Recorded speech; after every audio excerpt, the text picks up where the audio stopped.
Welcome to the Pop Cult Podcast. Here are your hosts, Ariana and Seth. This is the Pop Cult Podcast. I'm Seth. I'm Ariana.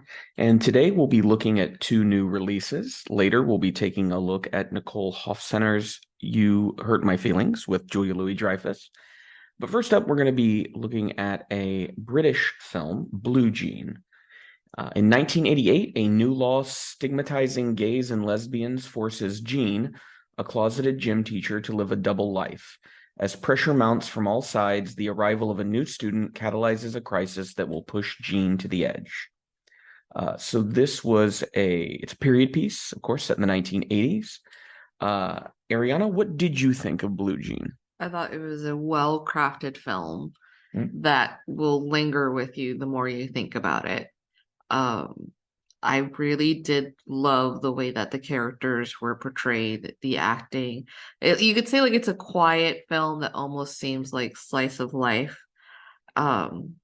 So the main character is not coming out as like this huge activist. In fact, her girlfriend is more of the activist than she is. Well, she separates her work life and her private life. Yes. And there's something about like Jean that just feels very cool and very effortless about her up until like the conflict starts going in. Those two parts of her life collide. Yes.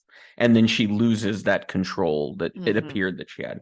I would say it's very much in the tradition of the English social realist films, which kind of started post-World War II, and were films about like working class people and just kind of the everyday struggles of life.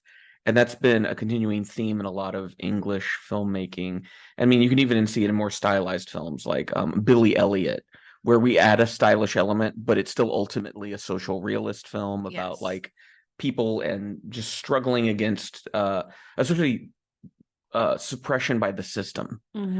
And this is a film that there's a constant sort of dialogue in the background through television and radio of conservative voices flooding the airwaves to talk about how vile homosexual people are. Yeah, and even though in a sense there's very few times where the dialogue is mingling about what is occurring in the government, it's always looming over Jean's mind. And it's also the conflict between the two worlds that she lives in, her private life and then her work life, and how towards the middle of it you do start to feel it creep in, her students shouting at her like, get out of here, when she's in the showers trying to tell them to hurry up because they kind of know, but they also know like this is the type of bullying that they can do towards her, because it's like she is the adult, but at the end of the day there's also like, you can say it is bullying because it's like she can lose her job,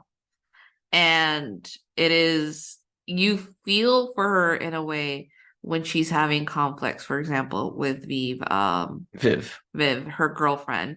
So she's having a night in with her girlfriend, very quiet, and then door knocks, and it turns out to be Jean's sister. The grandmother from the father's side is in the hospital and she's being asked to take in her nephew.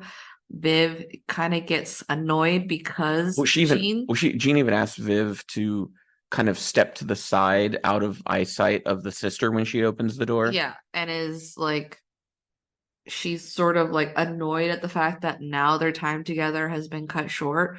But it's also, you start to learn through the relationship that Jean has with her nephew is her nephew loves her a lot. And it is also the indication that this might be the only child relationship where this is probably the only child she'll ever have within her life, because she is not in a heterosexual relationship. And with her work life, she just keeps this very cold distance from her students. Yes. And then it's later revealed through conversations that she was teaching at the school that her nephew was at, which was a Catholic school, but she said she was the excuse was she no longer wanted to be around really little kids, but it was probably her understanding that her personal life was going to creep in with her nephew there, and she needed to sever it as much as possible. Well, and then also the idea that because the movie opens with she's just dyed her hair blonde, like Yeah. bleach blonde. And it's cut very short. And it's sort of, this is how comfortable she is being out, which is Yes. a short haircut. That's A it. short haircut, not wearing makeup at work, wearing baggy clothes. So it's like, When she gets away with it because her supervisor, who's like the head gym coach teacher, is also kind of a more, athletic, heavy-set woman who is straight, but kind of fits that like stereotype people yeah. have. And I did like them showing the contradiction even visually between her and her girlfriend. Her girlfriend has tattoos, has a buzz cut. Her friends have like dyed hair. They have piercings. They're very obvious and out into the world. But like when they're in a group setting, they don't question or push her, but they do understand that there is a divide. And so throughout the movie, we learn that Jean wasn't this effortless and cool all the time, as We we learned start that to see Jean her. was married to a man Yeah, for we several years. was married to a man, is no longer speaking to her mother, is in a cordial relationship with her sister who says she accepts her, but is only willing to go so far, meaning don't bring your girlfriend around my son, even though she said it was just a friend. Well, and then that's where you realize that Jean, even in her personal life, must stay closeted because when she's interacting with her family. So, Yeah. like, the only place she is out is by herself or with her other lesbian friends. Yes. And that's it. And so, into this mix, we introduce Lois, who's a transfer student from Scotland, I believe. And she, very early on, there's signs that there's something different about Lois. And then eventually, Jean runs into this student at the lesbian bar that she frequents and tells her she needs to leave because the girl is 15 years old. So it's really not appropriate for her to be in there, especially if other women there don't know her age and assume she must be the age. Yeah.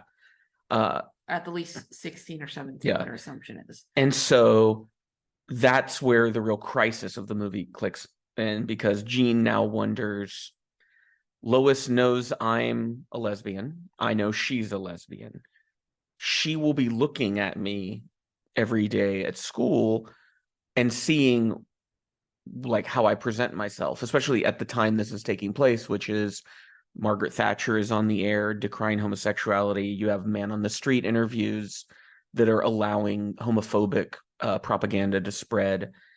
And it's this sort of inflection point that we all can feel is coming, where Jean is either going to have to come out, and we kind of know that Lois is targeted and being antagonized by Siobhan, who's a student at the school. Who's like her star athlete. Yeah, it's like a netball team. It's a sport that I wasn't very familiar with. No. It was like double basketball or something. Yeah, it was very interesting. But I'm sure it's a very British thing or European thing or something.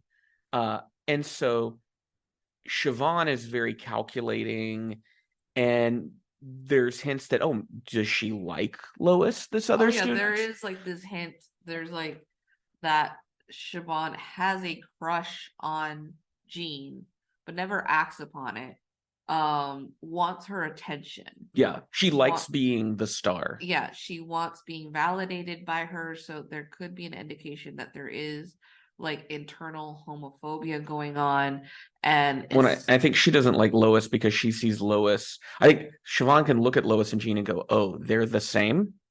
And that means I don't get to be the focus of my teacher's attention or my coach's attention. I don't like that. Because I did like how it was like that lingering hint. We don't get like confirmation, but it's like Siobhan will look over and see that they're talking, and you could see like the anger bubbling up in her, or she spies on Jean and Lois when Jean takes Lois to the nurse's office in order to bandage up her knee. And there she is peeking through the window, not being able to hear the conversation, but knowing that something is going on. And then starting to calculate what her next moves are against Lois, who, like, at the beginning is shown playing, like, kicking a ball around with the boys, but only then to be, like, bullied by the boys by them pulling on her hair. And Because she's very good. That's one thing. Yeah. Like, it's Jean and then the boys' soccer coach are watching and note that, like, oh, this girl's really good. And I love that Jean's like, well, you could recruit her for your team. And that, of course, that's out of the and question. He's like, no, there'd be too many complaints. And he's like, and she just like jokes about, like, she kind of indicates this, like, oh, you're just scared for her to beat all the boys. Yeah. And that's when she asked Lois like to join her team. I felt one of the things, and it's one of those where maybe it isn't, because I am a, straight guy from the United States. I'm not a British lesbian. But to me, the characters felt incredibly authentic. Yes. It felt like, Rosie McEwen, who plays Jean, like, I couldn't see her as anything other than the character she was playing. And the same thing with Viv. And when you look up that actress, Carrie Hayes, outside of the role of Viv, looks totally different. Yeah. And but they did such a great job of sinking into those roles. And they felt so comfortable with the aesthetic that they were giving it. That's why I say, like, Jean comes off so cool, like chain smoking and like looking brooding. And very like somebody I saw like on Letterboxd said, finally a lesbian twink. And it's yeah, that's so good. And she's very like athletic and thin, but not weak. Yes. And then like I like the fact that like when with Viv, I remember thinking, God, she looks so cool and like so attractive and so comfortable. And they were comfortable with each other too, in a way that you could tell there must have been a lot of rehearsal, and they must have met and talked a lot before filming. Yes. Because when they're together, it just feels like, yeah, that's a couple. I believe that they're a couple completely. Yeah, like even in the moments where there's like tension and arguments between them, it felt authentic, because even when like Viv would be like, yeah, it's fine.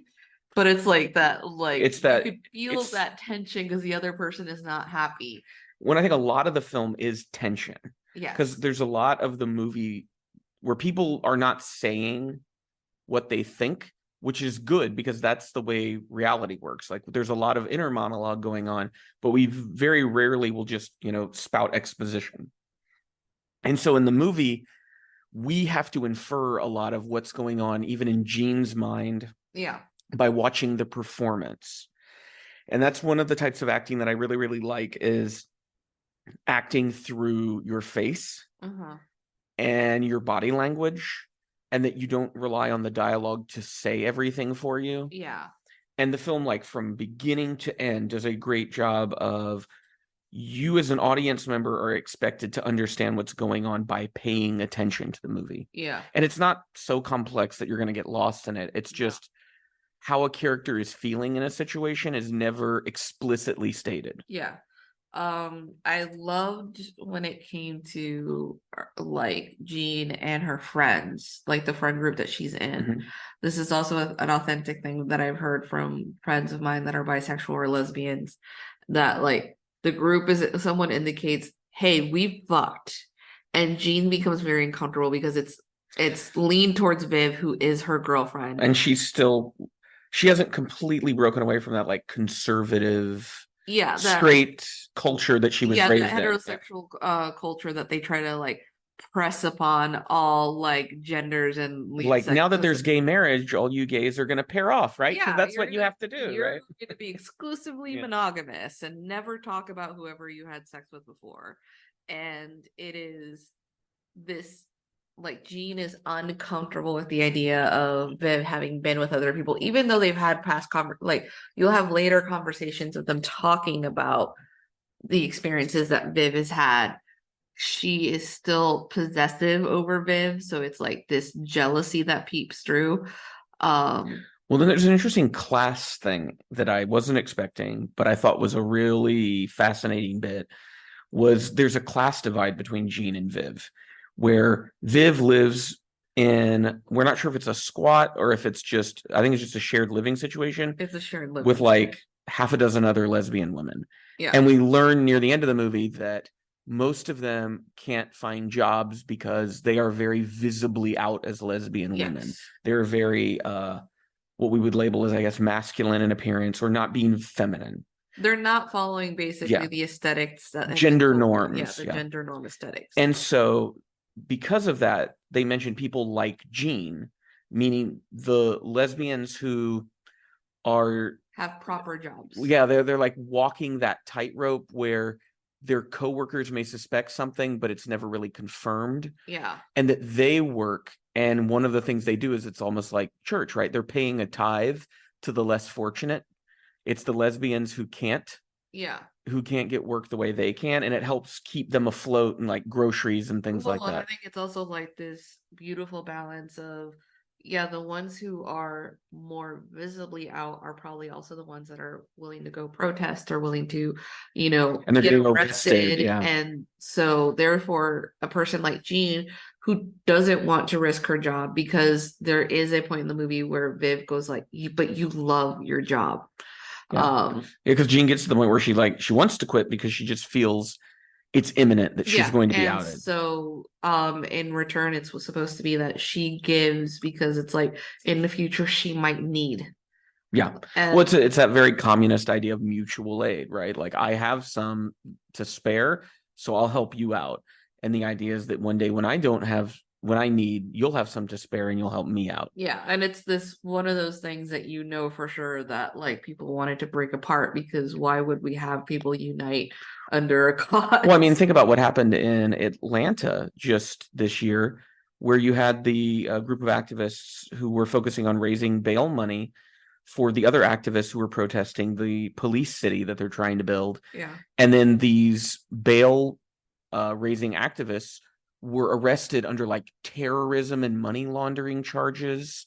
And so, yeah, it's any attempt of subcultures or activist movements to create alternative systems to support and defend each other is going to be targeted by the establishment, because if those are allowed to be successful, then the power of the establishment wanes, and then it's inevitable that the system will crumble. Even though it's already inevitable, it's going to crumble. Yeah. It just speeds the process up. And so I really liked that the movie showed us that. And the movie also doesn't really end on and everything was happy note. It's Lois does get forcibly outed at school, and it does have consequences for her. And Jean does something horrible, especially as an adult and a teacher and a role model for her, and then goes about attempting to redeem herself and does somewhat, but still understands that, she can't repair all the damage that she did. The damage is done. Yeah. And she maintains her job, but she maintains it in a way that she understands going forward, like what her role in all of this is. Well, I think towards the end it was indicating that she was going to quit. That Lois was back. Okay. Because something hits her in her car, and it's Lois like running with her her jumper on. But what I liked was how subtle that is. Yeah, and I think they did a great job, especially after the conflict that like Jean has with Lois. Like Jean has a moment that Viv is no longer answering her calls. She's feeling guilt-ridden for everything that's happened. She's already had a conversation with her sister who tells her, I preferred when your hair was long. You used to look so much happier, not understanding that like Jean is happier as she is now. And then it's as if like her life goes into this blur, and she is sort of like slipping out of her own body, because there's an image of her having drinks with her coworkers, because her coworkers are constantly like, oh, you never go out to drink. And it's just zooming out, and it's just darkness edged all around. And it's sort of like she's no longer really paying attention. And there's a man besides her who's flirting with her and like cleaning her lip with a napkin. But you can see she's just disassociating. Well, it's disorientation. And it's just sort of like she was willing to almost force herself back into the closet until she decides, I need to talk to this girl. I need to explain myself to her. And that scene when like Lois and Jean finally do talk with each other, it is heartbreaking, because Jean is very honest. She's like, I can't be what you want me to be. And like Lois is like, I'm not asking you to.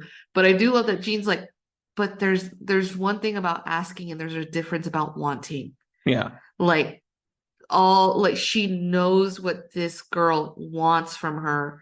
because she's wanted it from other people. So there's this indication. She's like, I was a Lois once, and there were people I wish that had been. Yeah, she even says like something like, but like, people failed me. Yes, that's what it was. She's like, people failed me, and I don't want to be the one that fails you. I thought it did a very good job of exploring the tension between activism and survival. Yes. Which kind of goes back to the class thing of the, like, it's one of those where I will be very militant, but I also understand I don't expect every person to, drop everything they have and join a revolution quite yet. But because I know, like, well, you have people that rely on you. And so it's that question of when is the moment that you have to give up the safety of the survival, or how do we create these networks where some of us can participate in the survival while we allow others to do the things that are necessary to create the better world. Yeah, and that's why, like, I found it interesting towards the end when they explain, like, the funding that they have and how they get it, because there's been plenty of times that we've had these discussions before we, like, I feel like we were fully radicalized, and I still have those moments when you're just like saying, I'm not on social media, but when you're like, I'm gonna post this, and I can feel like that tension bubbling up, even though I'm just like, nobody who works with me is friends with him. Like, there's nothing out there that I could really like associate. But and I'm not like, saying anything that's dangerous. I'm just stating things that are like. But it's also like, this is a truth that nobody says out loud. And I think it's also sort of like this weird thing of like, you have said like you have to use like your white cis male privilege. Yeah. But I think it's just sort of like, as a woman of color, as a woman, there are part of me that's just like, I'm going to be the one that's being pegged down. I'm going to be the one that's being told like, you need to control blah, blah, blah. Or it's like, well, it's your fault, blah, blah, blah. When it's sort of like, what if I have the same thoughts that he does, but I just don't vocalize it because I don't want to get punished? Well, the thing that I've always hated is when I'll find out the sort of image that certain people have of me before they really know my ideas and what I truly think. And so I think that's why I like doing those things, is it's sort of, yeah, you come to my blog or wherever and you think, oh, this is a straight white guy who writes about movies. Oh, I know what he's about. No, you don't. You do not. Like, I think I would like to think that I challenge the stereotypes that people have when they look at me. I don't know anymore. And I really don't care what people think of me. And it's, there's a certain power, but then I have a privilege in that, like we said, I'm a straight cis white male. So yeah, I can not care what people think about me, while someone like a Jean in a much more vulnerable situation like can't, has to. Appearance. Like, you don't really wear like loud clothes. I have tattoos. You have no tattoos. Well, I'm a stealth mode commie. Yeah. So what I think of it is, you don't see me coming. I'm the one that gets in the system and destroys and it. It's also the acknowledgement that, like, then if you can't be out, then you give. If you can't do that, then that's fine. Because it's like that it's an interesting thing that, like, we do see that Jean, like, is watching television, and her girlfriend is joking on how they shouldn't watch television because it's just like everything is political, and Jean is trying to, not even that it's political, everything is reinforcing that people like them are evil. Yeah, and like she's like, everything is political, like the television programs that you're watching, everything, and how Jean wants to create that divide in order to keep herself safe, in order to not think about it because it weighs heavy on her on a regular basis. Well, she hasn't admitted that, like, her existence by default is political.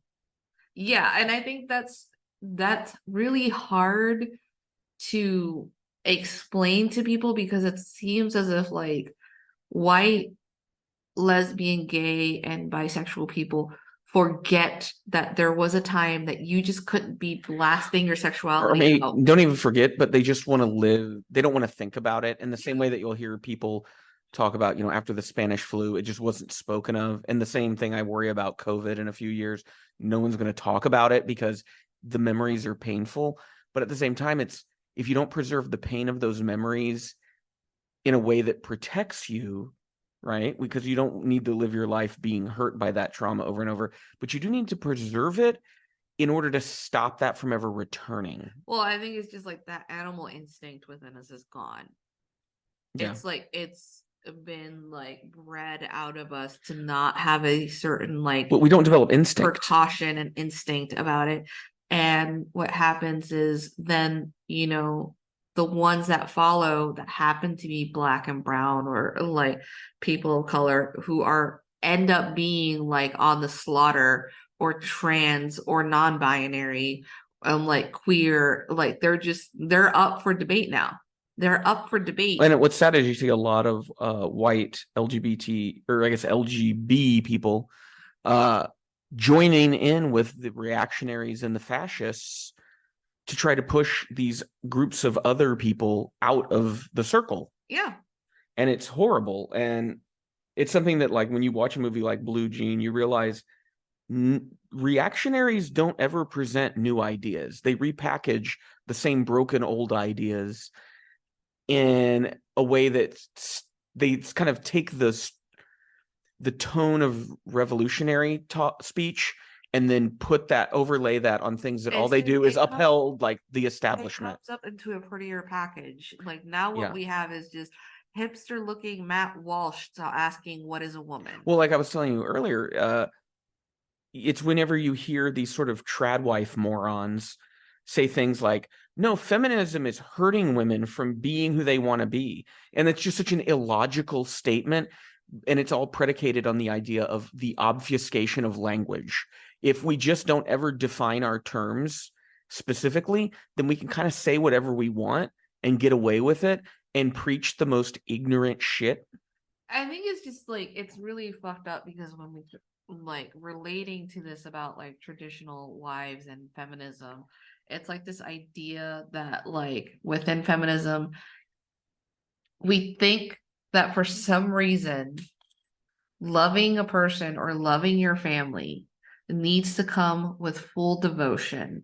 And what we need to understand that even though you love someone or you love your family or a group of people, like we don't have to like connect family to blood. It's supposed to come from like this effortless, soft side of you. And then there's no work. And like we need to admit that it is work, that it is sometimes the work sucks. We had this discussion one time when I was just like, oh, I love you a lot. Sometimes it's work. And you like playfully pouted. And for a second, you're like, is that bad? And I'm like, I'm not saying like it's not worth it. I'm just saying it's work. Like some days it's good work, some days it sucks, and like I need you to put in another like a little bit of effort, but that is what it is. It's just fucking work and it sucks. And like it's supposed to be like, oh, divvy up the chores or talk about what needs to get done, and that everybody needs to be able to know what that weight feels like. This is why the people who are the homophobes subscribe to this system of, they're very big on the private life, right? And so family is a private institution. And all that means is, oh, well, what happens within the family is none of your business. And what often happens within families in the West is a form of subordination. So and that's why something like homosexuality, transgender people, these clash with that subordination, because the subordination is, father, mother, children. That's the way it's supposed to be. But when you introduce same-sex couples, when you introduce children who are labeled as boys when they're born, but are girls, they don't want to be a boy, then it starts to break away that system of subordination, which if you just see it within the context of the family, you're like, oh, well, then what's wrong with changing it up? But that system of subordination is created and used as an extension of the sort of capitalist system we live in, where the worker is subordinate to the owner, right? And if we start to break that down inside families, then we're going to break that down in the other private sector, which is your work. Yeah. And they don't want that to happen. So that's why you see now things have improved for gay people since Jean's time, slightly. But it's all under the context of folding homosexual people into this sort of neoliberal marketplace will solve everything, continue the course worker and be quiet. Yeah, sort of I ideology. think it's also this idea that it's supposed to be oh, your child came out as gay, you're just going to accept them and love them as they are, instead of, oh, my child came out as gay, let me find them resources and groups and people that they can reach out to because I am not in the same gay experience, Or so they can be safe. Gay marriage is legal. So my child will eventually get married to one person and then they will have children and they will just live in a gay facsimile of heterosexual relationships. Versus what we see in Blue Jean is that she has made a family outside of her actual family. Now, it doesn't remove the pain that she has from being basically subtracted from her actual bloodline, but it's more welcoming to her. It's more welcoming, it's more accepting, it's more willing to allow her to come back in even when she's made mistakes. Which is why she takes Lois there at the end of the movie, because it's to show her you can have a family outside of your family. If your family won't accept you, there are other families that will. Yeah, to ease the pain of having to come out, to know that eventually, like, if she gets kicked out of her house, she has somewhere to sleep. Well, then when Lois hears about that whole fund, it's a reassurance to her that you're still gonna eat. You're still going to have a bed to sleep in. That's not going to be taken away from you because now you know this place exists. And I think that is the thing that people are really afraid of, because they managed to make like gay and lesbian people to some degree follow what the heterosexual family line is supposed to do. But when you come into the line of having a trans child, that means they have to have doctors, they have to have the therapist, that you have to make another set of a family, another group that they can reach out to. And I think they hate that. They hate the idea of not just allyship, of someone coming in saying, well, you know what? You kicked out your kid, I'll welcome them into my family and I'll make sure that they're fed and they're taken care of and they go to school and they get to learn their history. That terrifies them. So in every way part, well, like you think about like the Black Panthers, the Rainbow Brigade that they were trying to do with the Young Lords, it's breaking it down so they're just only participating in a structure that has failed them again and again. Well, because with homosexual people, the concept was that, oh, if you come out, I will shun you. And one of two things will happen. You will go away and you will die because there is no support network for you, or you will repress your homosexuality and you will subordinate yourself to the family hierarchy and remember your place. That's the way it was supposed to work. And the women in this movie are breaking this by creating a third option, which is you never have to speak to those people again. And what that does is it removes the power of the hierarchy. It doesn't matter that your father doesn't accept you. It doesn't matter that your mother doesn't accept you, because you now have people that can fill in those roles, and actually new roles that don't even exist in a typical like biological family. I think one of my things with Blue Jean is sometimes it can feel a little too straightforward. Yeah. There can be moments where there really is no subtext. And that, to me, I always do like a little artistic flourish in there. Yeah. I wouldn't argue that it's not stylistic.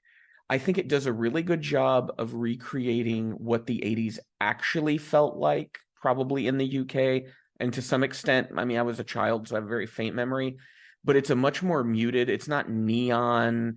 It's not like a Stranger Things 80s. It feels very muted. Class. It's Northern England, and from what I have seen from films, Northern England, kind of a dreary, overcast, rainy kind of place. And it just, the feel of the place and the time is done so well in the movie. But yeah, would you recommend Blue Jean? Yeah. Yeah, I think it's a movie that might be considered artsy. It's probably only going to really play in art house theaters in the States, but it's a movie that's incredibly accessible for like everyone. I think anybody can sit down and watch this movie and they're going to come away with something.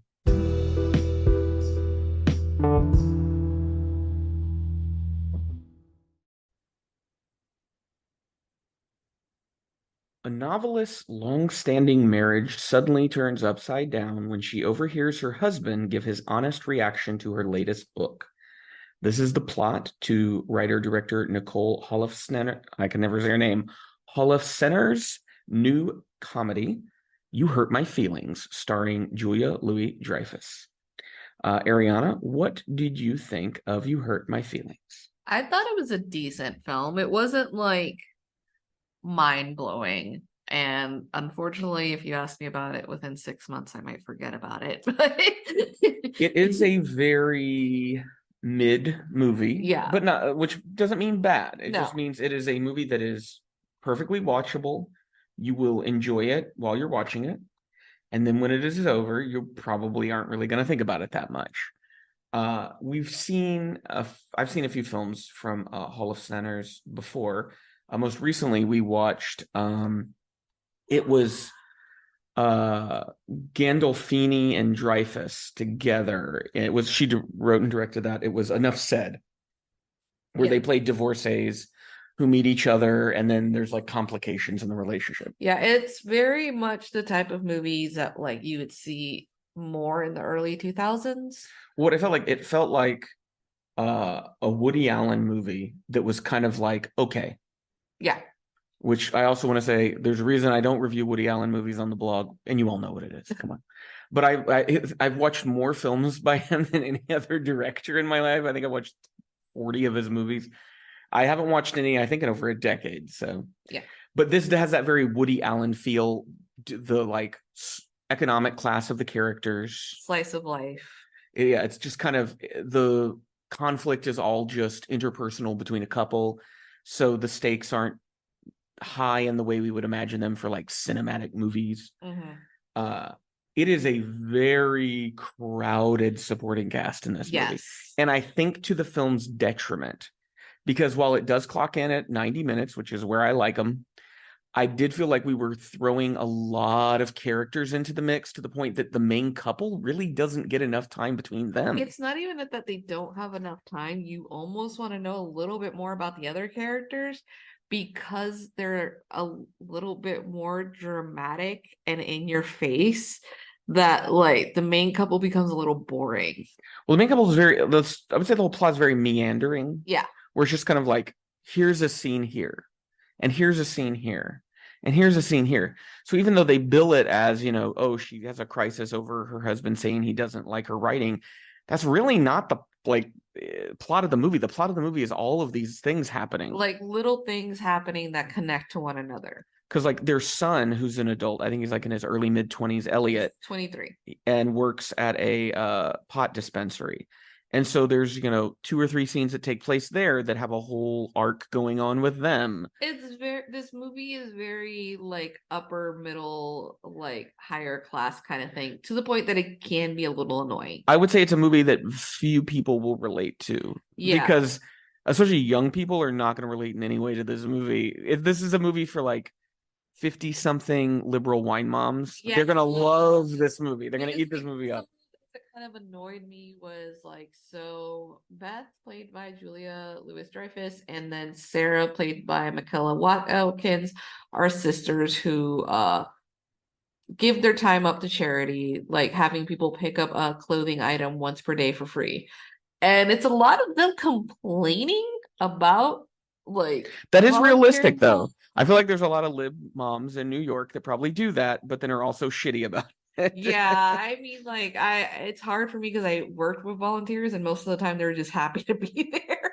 But I don't know about like, upper class white ladies. There's also like this weird thing about, so Beth and Don are always sharing food. Don is her husband. Don is her husband.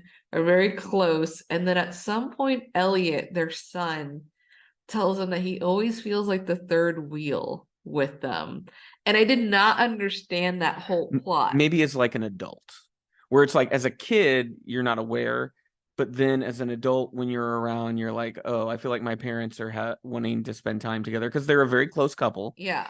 And that as a kid, now that you're a grown adult who has your own relationships and things, you're like, oh, I could see how me being here is getting in the way. Because like if I was hanging out with my girlfriend or wife and there was just some other guy there all the time, it would be kind of like, okay. I didn't get it. I thought it was almost a little too precious. It was like indicating like he really loves his parents and he really wants to spend more time with them. Well, I mean, yeah, their relationship with their son is like too perfect. Yeah, because it's supposed to be he's writing something because his mom's a writer and she's so excited to read it. It's gonna be great. And then he has this whole fight with her about how she was too encouraging of him and thought too highly of him. So it just It's not Dreyfus playing the kind of character she does best at, which is a Selena Meyer, a bad mom. Like she does No. bad mom excellent. Good mom, she's fine. Well, I think it's like with enough said, there was in that film, at the least the drama was the best friend is spending too much time over at the house, so the daughter feels like she's being like replaced. Mhm. I just feel like the conflict that they're having with their son is just a little too precious. Well, I wouldn't even say there's a conflict. Like the conflict comes like his girlfriend breaks up with him off screen at some point, and that's kind of an emotional crisis for him. It's And like that's this weird thing that they bring it up in order to be like for the husband to be like, you see, I was being too encouraging towards you while they're having their fight. It's very neurotypical. the conflicts don't feel like conflicts. No. Well, because then you have then there's a lot of subplots. So like Mark, played by Ariana Moayed, who, if people watch Succession, he would be Stewie in Sandy and Stewie. Yeah. Is Beth's cartoon Sandy and Stewie in the Succession. I'm kidding. But he is Beth's brother-in-law. So he's married to Michaela Watkins, who plays Sarah. And he's an actor. And there's a whole thing about him like struggling to get a part. Yeah, him getting fired from a job. Then he does get a part, and like he talks about how annoyed he is that everybody who sees him out in the street only remembers him from this one movie.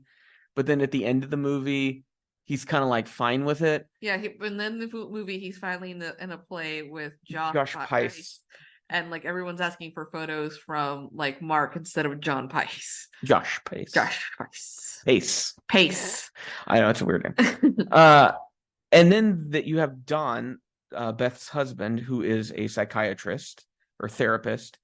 And so we like meet a few of his clients. There is a couple played by real life couple, Amber Tamblyn and David Cross, who are very entertaining. They are so funny in this one. The opening scene is him in a session with them. And so it's a little deceitful because it sets a certain tone that the rest of the movie does not live up to, where you're like, oh, this is interesting, this conflict between these people. And then you're like, oh, it'll be interesting to see like the conflict Don has with his wife, and maybe how does that connect back to this? No, not really. No, and I think it's also a little deceiving. I think he is not a couples therapist, so the rest of the time he has solo sessions with other people, and it just like it's him dawning at the fact that maybe he's not a great therapist at the moment, or he hasn't been openly honest with his patients as to what their next steps should be, that it becomes kind of like you're confused. And like we don't really, I think what was just kind of like all over the place compared to Enough Said is that with Enough Said, like the conflict happens, her character decides she's going to work on herself. We really don't see them work on themselves. No, we just see like a year later. It's almost like little vignettes. Yeah. And then because like Zach Cherry shows up as one of Don's clients, and there's like what feels like a subplot with him that doesn't really go anywhere. Yeah, I only thought it was kind of funny because it's like his character is terrible, which was great. Oh yeah, like he's great. Like once again, it's the guys that are the clients that Don is working with. I wanted movies about those characters. Yeah, at the least like a rotation of him going through that, and maybe like some of the stuff that they're saying is reflecting back on his life unintentionally. But like Jim, played by Zach Cherry, in the first two sessions, it's like, well, my parents are dealing with my dad, and my brother and sister are taking care of my dad. I don't want to take care of him. They're not talking to me, but I don't feel guilty. I refuse to feel guilty. And he's like, do you want to talk about feeling guilty? I don't feel guilty at all. And at the end of each session, which is like, I think it was 2 or 3 in a row, where he mutters like insults towards his therapist that he can hear. Like the Zoom call's ending, he can hear him like, this guy's like an idiot. This guy's an idiot. And then when I think the funny part is when he does call him out on it, and he denies that he said it. And the stiffness. It's a denial that's also an admission through his body language. Yes, because he's like, he's side glancing him, like waiting for the conflict. And I think I was a little disappointed at the fact that he doesn't like confront him a little bit more, because as a person who's gone to therapy, even if I've said a firm no, at the least my therapist would be like, huh, interesting, to make me feel like. So it's a film that wants itself to be about this idea of, is it better to lie to someone to soften the blow and protect their feelings, or be honest with them even if it hurts, right? But the film literally never goes deeper than the surface level of that, right? There is really nothing profound that the movie ever says about it. There's never a character that feels like they come to a realization about anything. Like, even when she gets upset with Don, it just feels like a minor, like at the beginning, she's like really freaked out about it. But a few scenes later, you can tell she's cooled down, and it's more she's just annoyed with him. And then like they end up like, there's never a moment where they really have a heart to heart. It's just kind of like, oh, that hurt my feelings. And he's like, oh, but if I told you the truth, it hurt your feelings. And it's just the dramatic stakes. And I know it's a low dramatic stakes movie, but when you compare it to something like Enough Said, that actually had like a central plot, and there was like maybe she won't end up with Gandolfini kind of a thing. There's never a, wow, maybe this whole relationship is going to fall apart. Nah, not going to happen. And it does. I think it's weird because it's like, we've gotten into like fights, but I thought it was just weird to drag it for like days, maybe a week or two. Well, I mean, it is her profession, being a writer. Like, that made sense.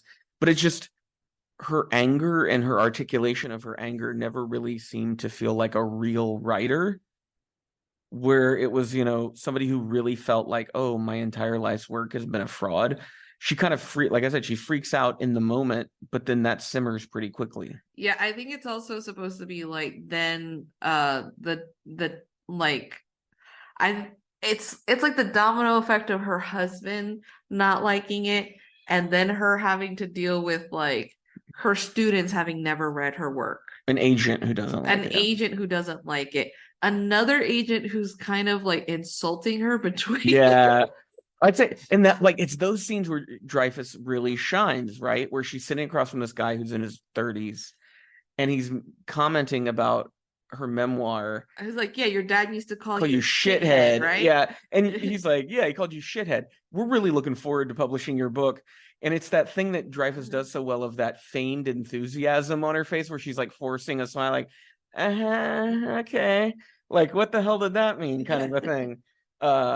And it's just, I don't feel like it was a movie that played to her strengths. And when you have someone like Julia Louis-Dreyfus in your lead role, who is hilarious, why are you not playing into that more and giving her something? It's not as if she phoned it in. When she starts crying about like wanting his like approval, like, it feels genuine. Like, she is like her, like, and it's not like they're trying to make her super pretty while she's crying. Like, her eyes are red, she's sniffling, like, she is making a face where you're like, oh damn, she's really crying. But you compare that to the guy playing her husband Don, who just is kind of like meek.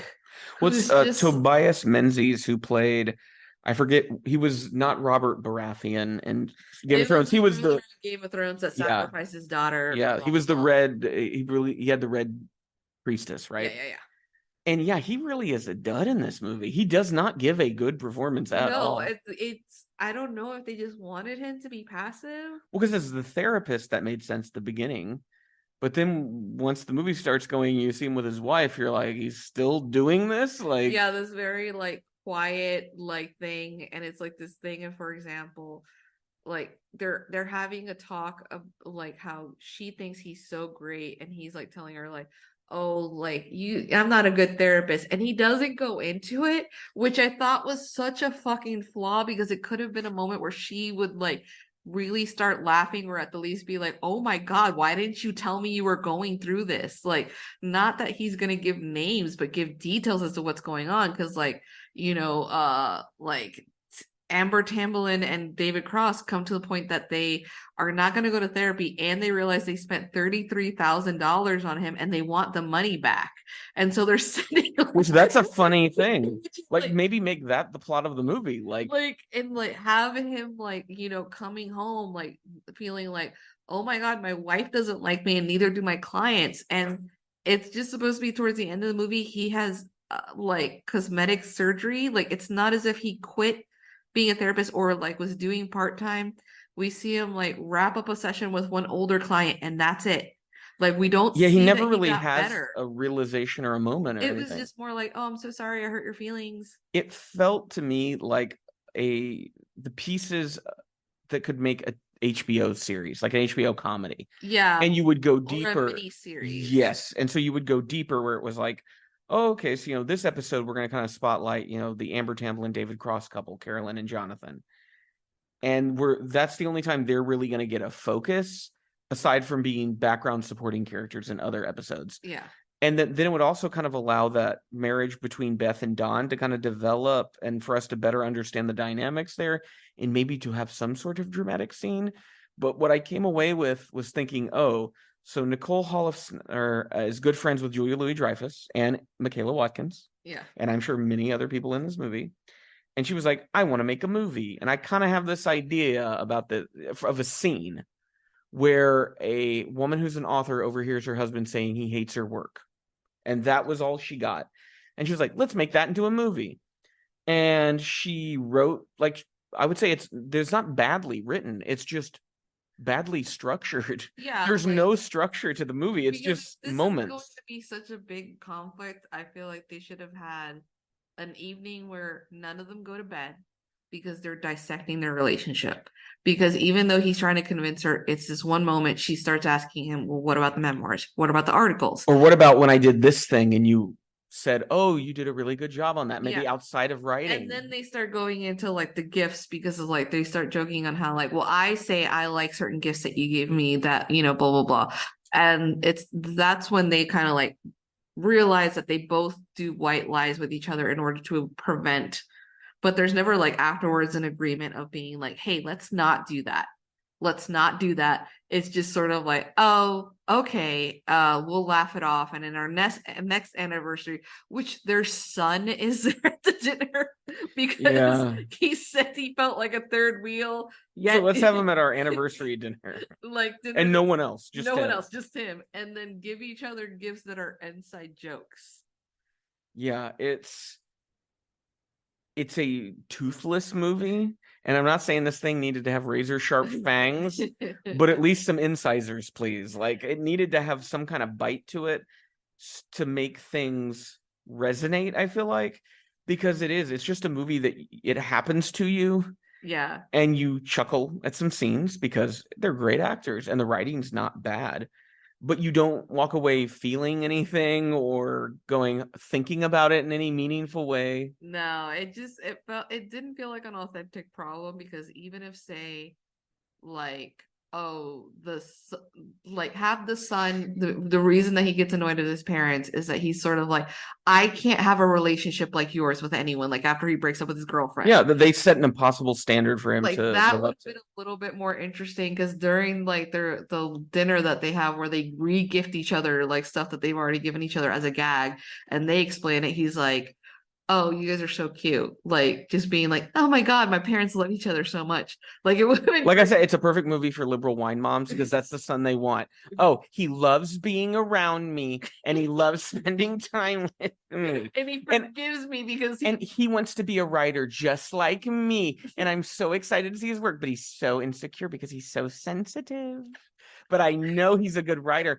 Because like then there's the great scene where like it's one of the good scenes in the movie where the dispensary gets robbed while she's there and she just literally pushes him to the ground and lays on top of him, which is great, but it's also like it's kind of annoying because it's like, oh no, we're proving her that she's always right. She's right about her baby. But I would say like the comedy you could bring out of that is, oh, there's a story about a mother who will not let her son fail or take a risk, or like him like afterwards being embarrassed but still understanding because he's there with all his coworkers and she's not protecting them. It's like, yeah, you're laughing like because that's a funny scenario. Yeah, like they're telling him go get the box with the money in it, and he's trying to grab the And box. she barely will let him up.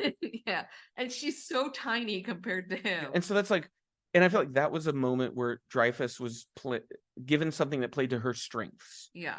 And it worked with the character. But yeah, overall, You Hurt My Feelings, I would say very easy to pass. It's not a must-see in any way. If you're curious and it shows up on a streaming service or on cable or something, you happen to be having a little wine, and you don't have, and you're a New York 50s wine mom, it's the movie of your dreams. This is the Fast and Furious for New York 50-something wine moms. Watch this.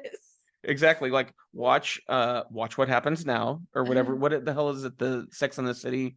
That's the Bravo. What happens next? I yeah, don't know. Whatever. That's the yeah. See, we're getting it wrong in multiple. I'm so out of my depth now because now I'm in 50-something liberal wine mom territory, and that's not who I am. That's not where I roll. That's not what I know. No. And so yeah, all the 50-something liberal wine moms out there, if you want to do a voicemail to correct us, please, please. Go. I'd love it.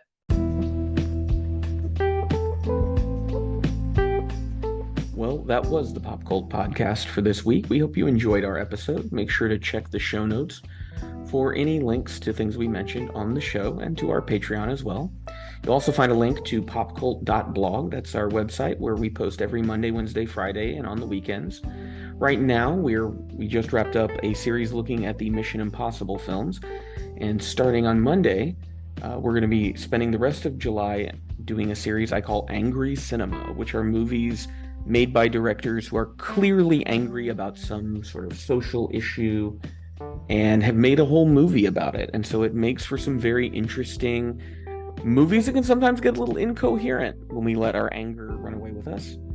Once we wrap up July, in August, we'll be spending the whole month doing our flashback to 1983, looking at the movies from that year that are turning 40 years old this year. If you like what we do on the podcast and over on popcult.blog, we'd encourage you to think about supporting us on Patreon.